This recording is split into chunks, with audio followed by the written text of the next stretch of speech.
कुछ पाने की हो आस आस, कोई अरमा हो जो खास खास आशाएं,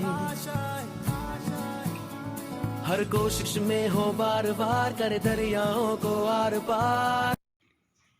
नमस्कार साथियों, आप लोग कैसे? उम्मीद करता हूं कि आप लोग अपनी पढ़ाई को कंटिन्यू कर रहे होंगे। और यहाँ पर हम मध्यकालीन इतिहास का अध्ययन कर रहे हैं। मध्यकालीन इतिहास के अंतर्गत यहाँ पर मुग़ल साम्राज्य के बारे में जानेंगे। और मुग़ल साम्राज्य के अंतर्गत अभी हमने बाबर के बारे में जाना और उसके पुत्र अब हुमायूं के बारे में जानेंगे। हुमायूं से संबंधित जो भी महत्वपूर्ण पॉइंट कॉम्पिटिटिव एग्जाम की दृष्टि से उनके बारे में हम डिस्कशन करते हैं। तो चलिए देख लेते हैं। तो यहाँ पर लिखा है कि बाबर की मृत्यु के बाद मुग़ल साम्राज्य की गद्दी पर बाबर का बड़ा बेटा हुमायूं बैठा। ठीक है, तो ये आपको याद रखना है कि हुमायूं बाबर का सबसे बड़ा पुत्र था। 30 वर्ष की आयु में आगरा में हुमायूं का मुग़ल सल्तनत का ताज पहनाया गया था। और हुमायूं को नासिर उद दीन मोहम्मद के नाम से भी जाना जाता है। ठीक है, तो यहाँ पर आपको एक पॉइंट ये याद रखना है कि हुमायूं को नासिर उद दीन मोहम्मद के नाम से भी जाना जाता था। हुमायूं ने अपने मुग़ल साम्राज्य को अपने 3 भाइयों कामरान, अस्करी और हिंदाल के बीच बांटा था। यानी आपसे पूछा जाए कि बाबर के 4 पुत्र कौन थे, तो आपका राइट आंसर क्या होगा? हुमायूं, कामरान, अस्करी और हिंदाल।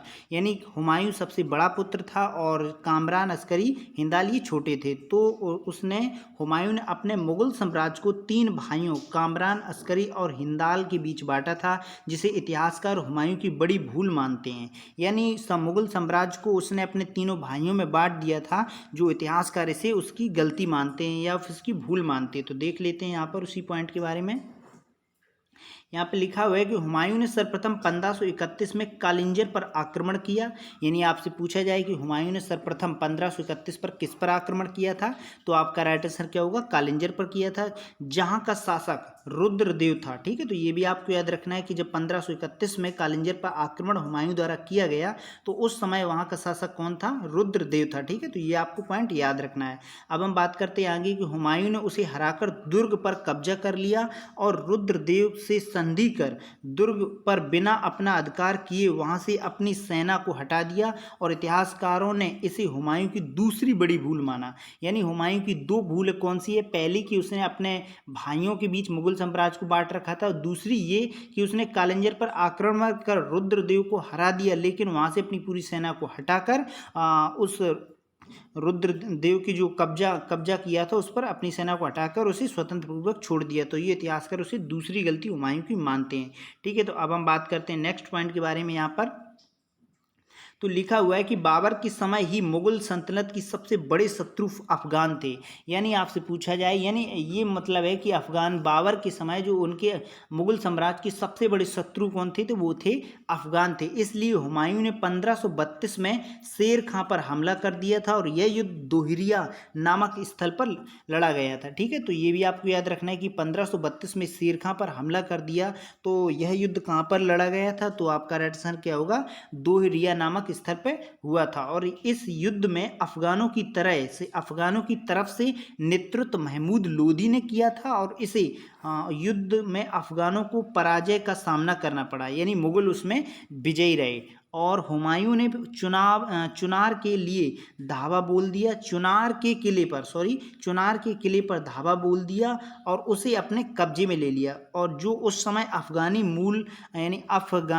मूल के शासक शेर खां का किला था। यानी आपसे पूछा जाए कि जो चुनार के किले पर धावा बोला था, तो वो मूल रूप से अफगानी मूल के शासक शेर खां का किला था। ठीक है, तो ये भी आपको याद रखना है, किसका किला था? शेर खां का किला था। शेर खां को शेरशाह सूरी के नाम से भी जाना जाता है। ठीक है, तो ये आपको याद रखना है। यदि आपसे पूछा जाए कि शेरशाह सूरी का दूसरा नाम क्या है, तो आपका राइट आंसर क्या होगा? शेर खां। और शेर खां के ही जो किला था उस पर किसने आक्रमण किया था? हुमायूं ने किया था। ठीक है, तो ये पॉइंट आपको याद रखना है कि शेरशाह सूरी को ही शेर खां के नाम से जाना जाता है। परंतु शेर खां के आत्मसमर्पण कर देने और हुमायूं की अधीनता स्वीकार कर लेने के कारण हुमायूं ने इसके किला को उसकी वापस कर दिया। फलस्वरूप शेर खां ने अपने पुत्र कुतुब खां के साथ अफगान टुकड़ी को हुमायूं की सेवा में भेज दी। यानी शेरशाह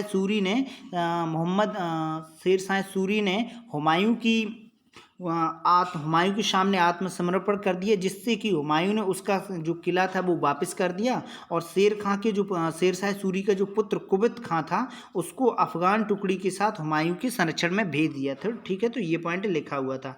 अब हम बात करते हैं नेक्स्ट पॉइंट के बारे में। तो यहाँ पर नेक्स्ट पॉइंट लिखा हुआ है कि इसी बीच चित्तौड़ की रानी और राजमाता कर्मवती यानी कर्णवती कहो या फिर कर्मवती ने हुमायूं की राखी भेज गुजरात के शासक बहादुर शाह से बचाव की गुहार लगाई।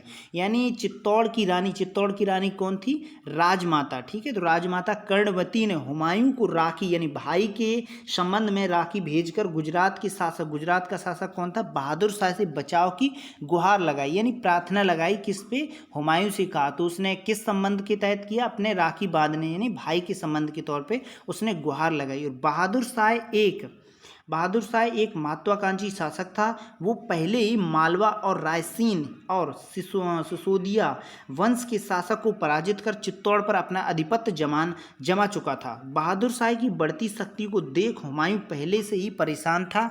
अतः 1535 में हुमायूं और बहादुर शाह के बीच मंदसौर का युद्ध हुआ। ठीक है, तो ये पॉइंट आपको याद रखना है, कई बार कॉम्पिटिटिव एग्जाम में पूछा भी गया है कि 1535 में हुमायूं और बहादुर शाह के बीच कौन सा युद्ध लड़ा गया था। तो आपका राइट आंसर क्या होगा? मंदसौर का युद्ध लड़ा गया था। ठीक है, और जिसमें हुमायूं ने बहादुर शाह को पराजित कर दिया और हुमायूं की ये जीत ज़्यादा दिन नहीं रह सकी और शीघ्र ही बहादुर शाह ने पुर्तगालियों की सहायता से यानी विदेशी शक्तियों की सहायता से पुनः गुजरात और मालवा पर फिर से अपना कब्जा कर लिया। यानी 1535 में मंदसौर का युद्ध बहादुर शाह और हुमायूं के बीच हुआ, जिसमें हुमायूं ने बहादुर शाह को पराजित कर दिया, लेकिन ये कुछ ज़्यादा दिन तक नहीं विजयी रही। शीघ्र ही उसने बहादुर शाह ने पुर्तगालियों की सहायता से पुनः गुजरात और मालवा पर कब्जा कर लिया। ठीक है, तो ये पॉइंट आपको याद रखना। अब हम बात करते हैं नेक्स्ट पॉइंट के बारे में। तो यहाँ पर लिखा हुआ है नेक्स्ट पॉइंट कि वहीं दूसरी तरफ शेर खां की शक्ति बढ़ने लगी थी, इसलिए हुमायूं ने दूसरी बार 1538 में चुनारगढ़ के किले पर आक्रमण कर दिया और 6 महीने तक किले के घेरे रखने के बाद हुमायूं सफल ना हो सका। अंततः गुजरात के शासक बहादुर शाह सेना की तोपची और रूमी खां, जो कि मंदसौर युद्ध के बाद हुमायूं के साथ हो गया था, रूमी खां की कूटनीति के प्रयास के कारण हुमायूं किले पर कब्जा करने में कामयाब रहा। ठीक है, तो ये आपको याद रखना है। यानी अंततः गुजरात के शासक बहादुर शाह की सेना में तोपची रहे और रूमी खां, जो कि मंदसौर युद्ध के हुमायूं के साथ हो गया था, और रूमी खां की कूटनीति के प्रयास के कारण हुमायूं किले पर कब्जा करने में कामयाब रहा। ठीक है, तो याद रखना है कि चुनार के किले पर कौन कब्जा करने में सफल रहा? तो आपका राइट आंसर क्या होगा? हुमायूं रहा। ठीक है, तो किसकी कूटनीति की सहायता से? कूटनीति की रूमी खां की कूटनीति करा। ठीक है, तो ये पॉइंट आपको याद रखना है। अब हम बात करते हैं नेक्स्ट पॉइंट के बारे में। तो यहाँ पर नेक्स्ट पॉइंट लिखा हुआ है कि इसके बाद 1538 में हुमायूं ने बंगाल पर आक्रमण कर वहां पर मुगल साम्राज्य का आधिपत्य जमा लिया, परंतु वहां से वापस आते समय 26 जून 1539 को हुमायूं और शेर खां यानी शेरशाह सूरी के बीच कर्मनाशा नदी के नज़दीक चौसा नामक स्थान पर चौसा का युद्ध लड़ा गया।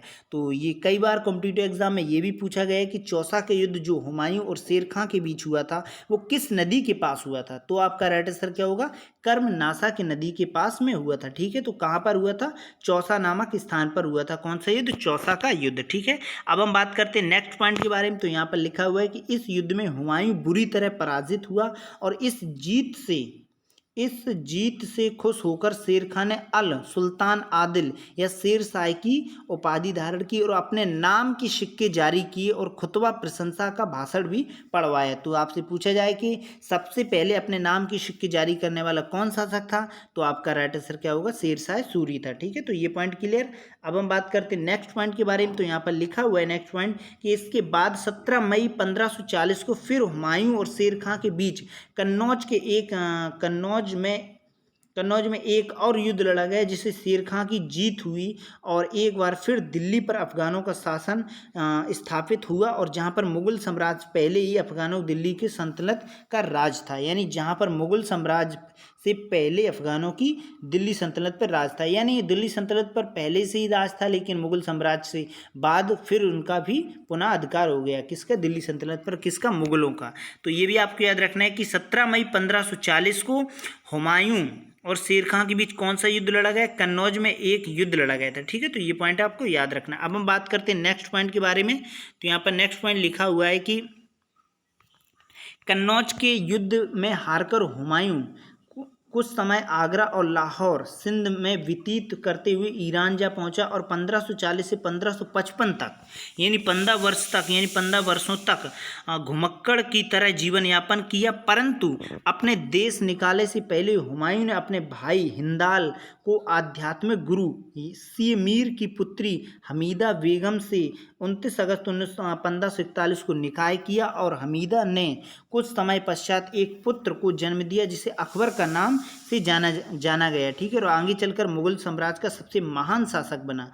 तो ये भी आपको याद रखना है कि हिंदाल के आध्यात्मिक गुरु सिया मीर, यानी हिंदाल क्या था? हिंदाल हुमायूं का पुत्र, हुमायूं का भाई था और हिंदाल के आध्यात्मिक गुरु सिया मीर की पुत्री हमीदा बेगम, यानी हमीदा बेगम के पिताजी का नाम क्या था? सी मीर था। ठीक है, और हमीदा बेगम से 29 अगस्त 1541 को निकाह किया और हमीदा ने कुछ समय पश्चात एक पुत्र का जन्म दिया जिसका नाम क्या था? अकबर था, जो मुगल सम्राट का सबसे महान शासक बना।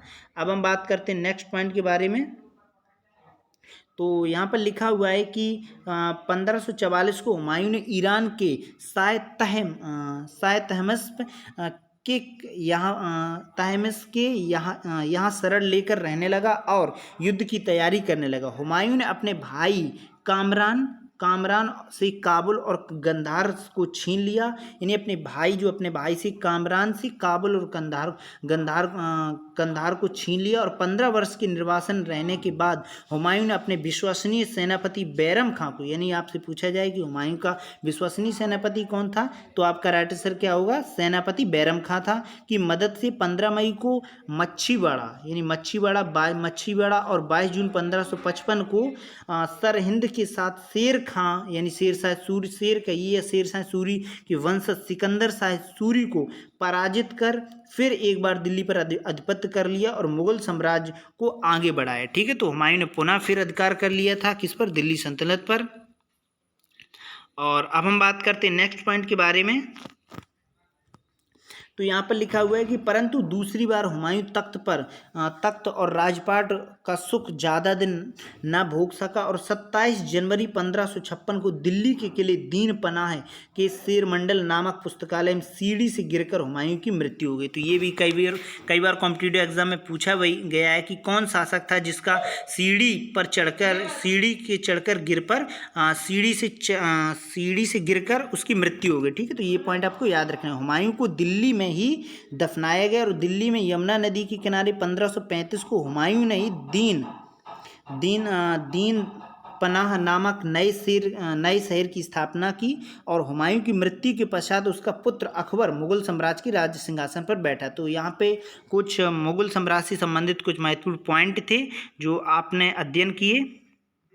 तो यहाँ पर एक पॉइंट लिखा हुआ है कि इतिहासकार लेनपुर ने हुमायूं के बारे में टिप्पणी करते हुए कहा कि हुमायूं गिरते पड़ते ही इस जीवन से मुक्त हो गया, उसी तरह वह ताम्र गिरते पड़ते जिंदगी में चलता रहा। तो यहाँ पर कुछ महत्वपूर्ण पॉइंट कॉम्पिटिटिव एग्जाम की दृष्टि से हम सब ने अध्ययन किए जो कहीं ना कहीं हुमायूं से संबंधित थे, जो मुगल साम्राज्य से संबंधित थे। तो अब हम बात करेंगे नेक्स्ट वीडियो में अकबर के बारे में। तो फिर मिलते हैं एक नई वीडियो में, तब तक के लिए नमस्कार।